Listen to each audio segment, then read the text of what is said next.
I became interested in the coast and the sea, basically because of family connections. We're surrounded by the sea. My grandfather was a schooner captain, and my mother's family were all to do with the sea, and my father's family were all to do with farming. So I had a bit of an identity crisis. So that's how it started.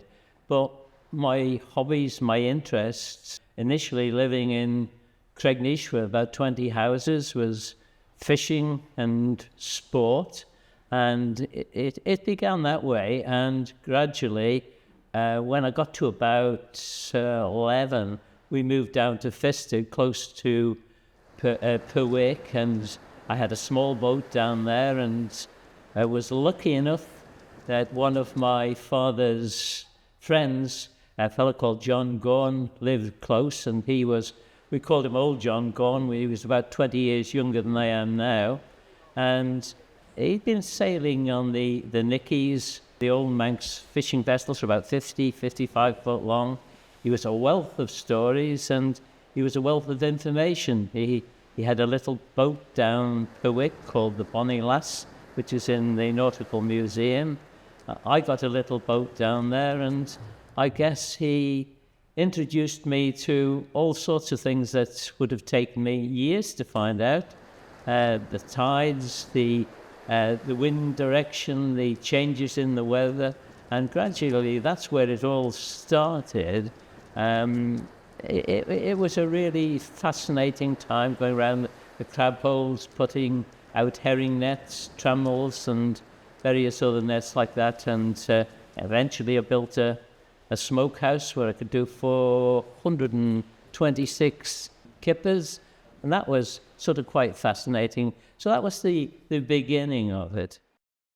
When I reached about 18, I went to university at Liverpool, and because I read geology and geography, and because I'd done no geology at school, I had to choose two intro subjects, which I took was mathematics and oceanography only for 1 year. So I got more information there on tides, tidal flows, to add to what John Gorn had taught me. And the whole community, I guess, was marine orientated.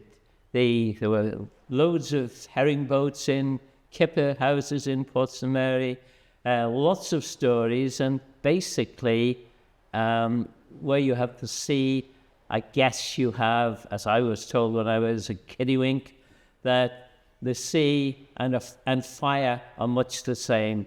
There's the good side and the bad side, so you have to be careful, and that's was pretty evident because the fishermen and Old John Gorn and various other characters that have been to sea explained about disasters that had occurred, from the Brig Lily explosions, boats being swamped, and so on. So that's where it kind of all started.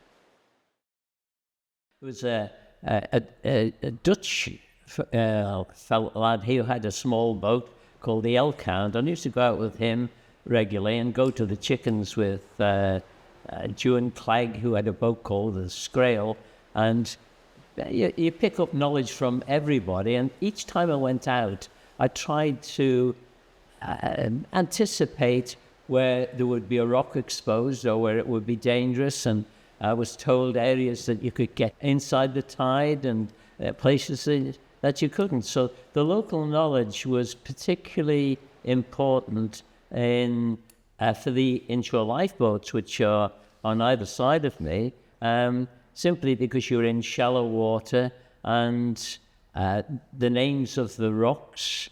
I had I still have all the names of the rocks from, more or less all the way around the southern part of the Isle of Man and Perwick, and that was a big help if there was somebody swept overboard or a diver was missing, or even at night. I can remember one occasion where the coxswain did ask me. He'd been the skipper on the Cuma, the marine biological boat, and he was a superb seaman, But this chap had gone off by the Sugarloaf and dropped into the water or dropped onto the land, we don't know.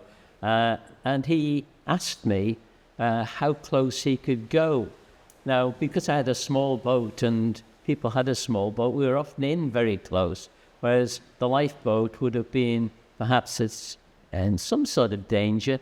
And I could say to him, from the outside of the Sugarloaf, across to the waterfall at Castrugan at the far end of Baystagger, and we could look in total safety there to see if there was anything in the water.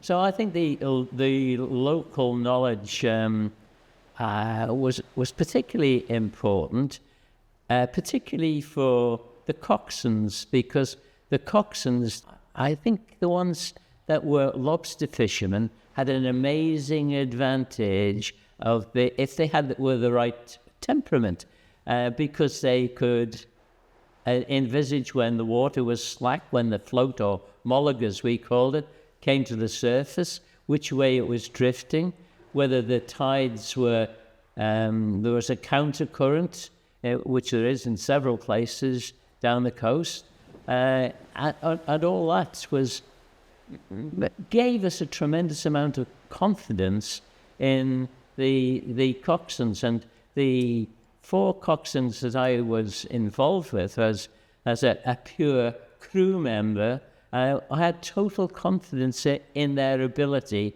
and I never once felt or I could doubt them in any way. And over a service, that proved to be true. I think I joined the RNLI because I believed in the quality of the RNLI and their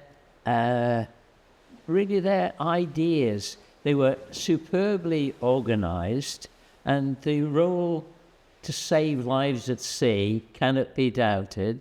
A volunteer service, the coxswains not paid, the crew not paid, and it aroused public interest. And the public interest was very evident in the locality. Not only the crew came from the locality, because you had to be within a very small time frame, but there were all sorts of ladies of coffee mornings, and lifeboat day was, you get several hundred, probably several thousand sometimes. It was a nice spectacle. Visiting vessels would be, yachts would be here.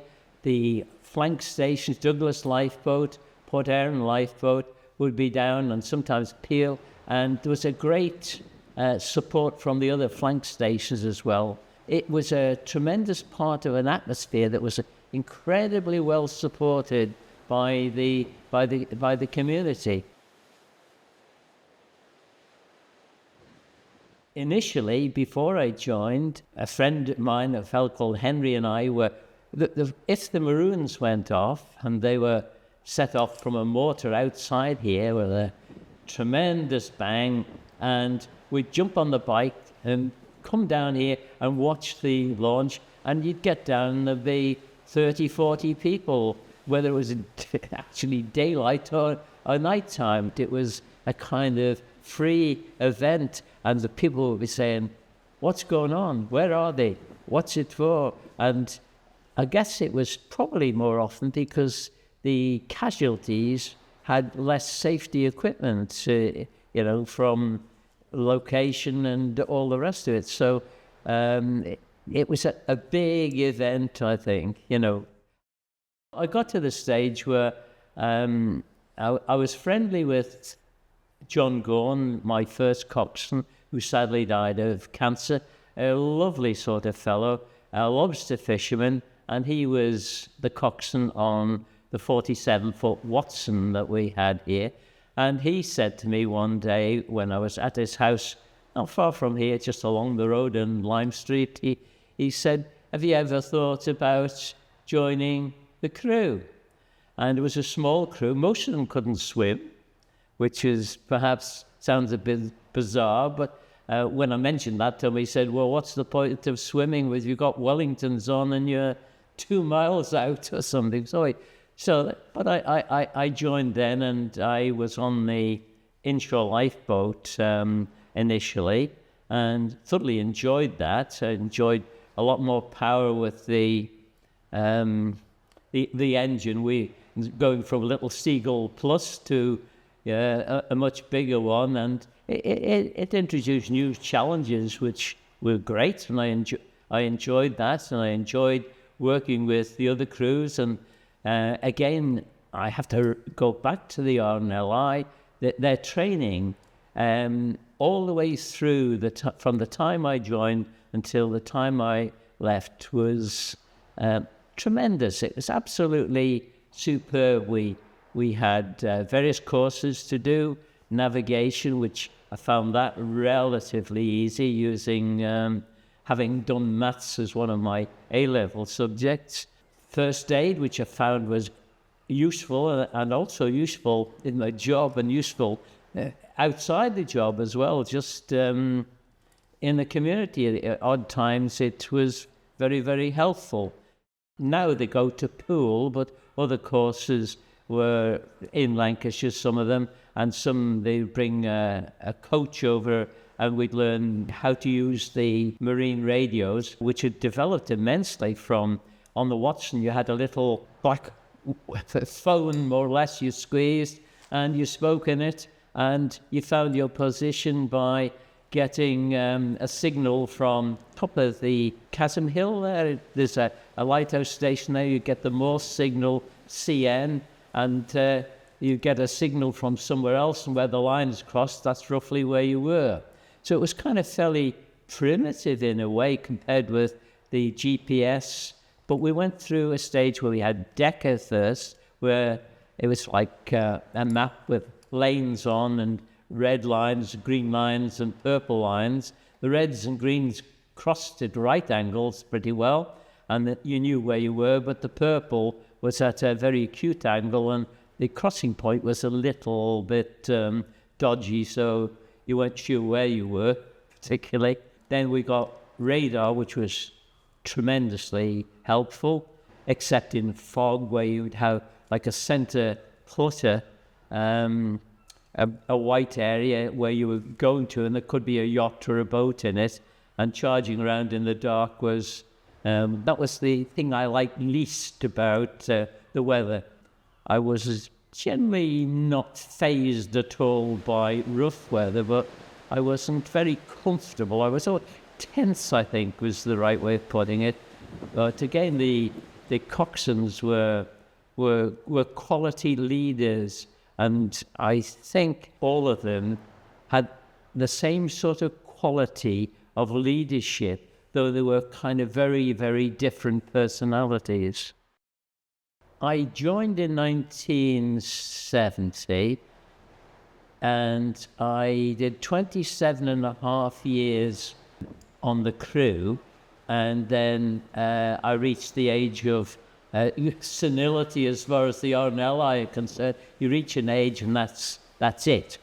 At that time, I was then appointed as operations manager in charge of the station, so I was then responsible for the launching and the general activity in the boathouse.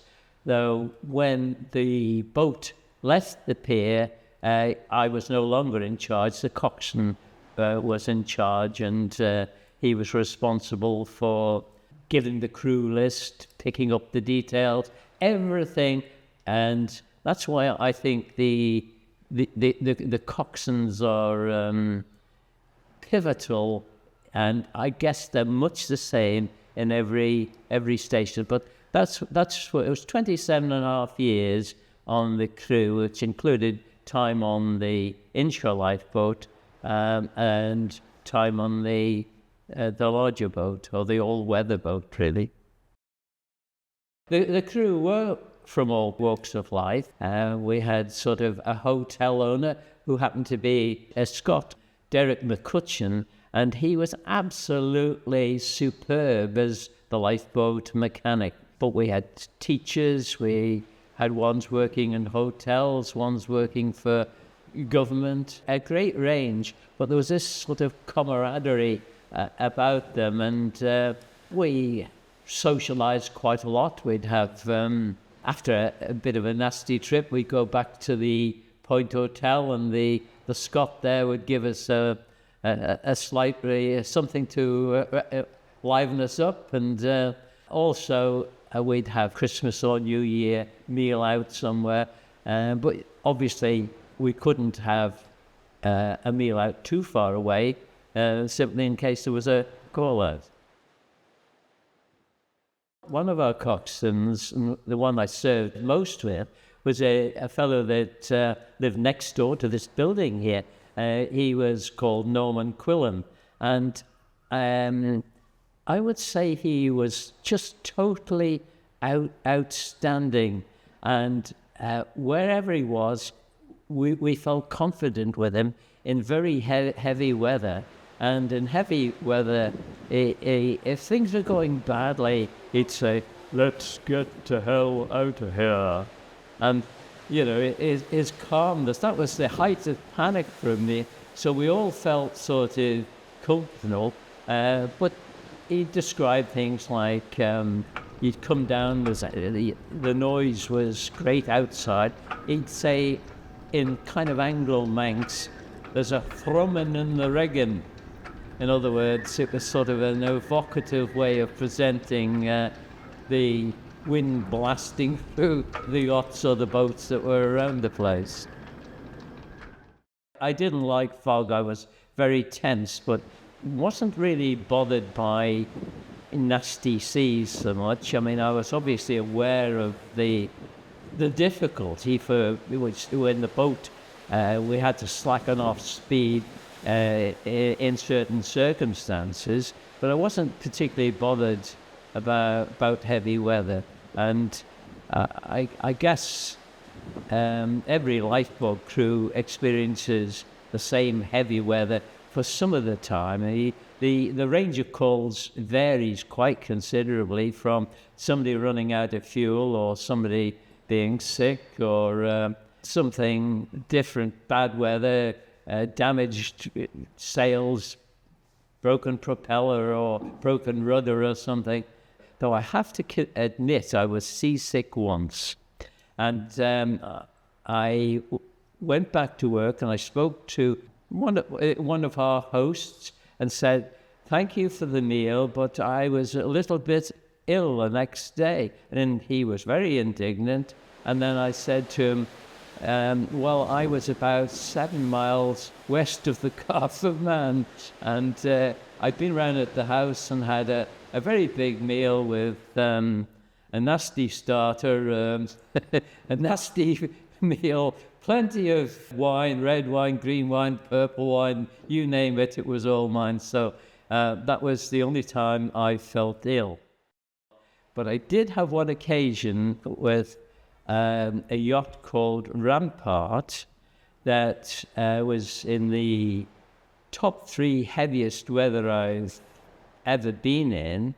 When we got back on the breakwater, I stood on the breakwater, and the boats on the inside were moving in backwards and forwards, and I think my balance had been, I was okay at sea, but when I got on land, it affected my balance considerably. So that's the only time, and I've got a photograph or 3 photographs of that service taken by the son of our medic when we were going through the Sound, and 2 photographs off the back of the breakwater by 2 local residents. So it does show it's quite an impressive day. I think at times you would be pretty adrenaline struck, but I found it quite exciting, and looking back at times you think, well, it was a bit more than exciting. Peter Crebin was the coxswain this particular day. We were down by the calf, just off the borough, which is the piece that sticks out on this side, and the boat went over, and I was at the radio on the starboard side, and the glass went black, and the boat was lying on its side, but couldn't go over any further.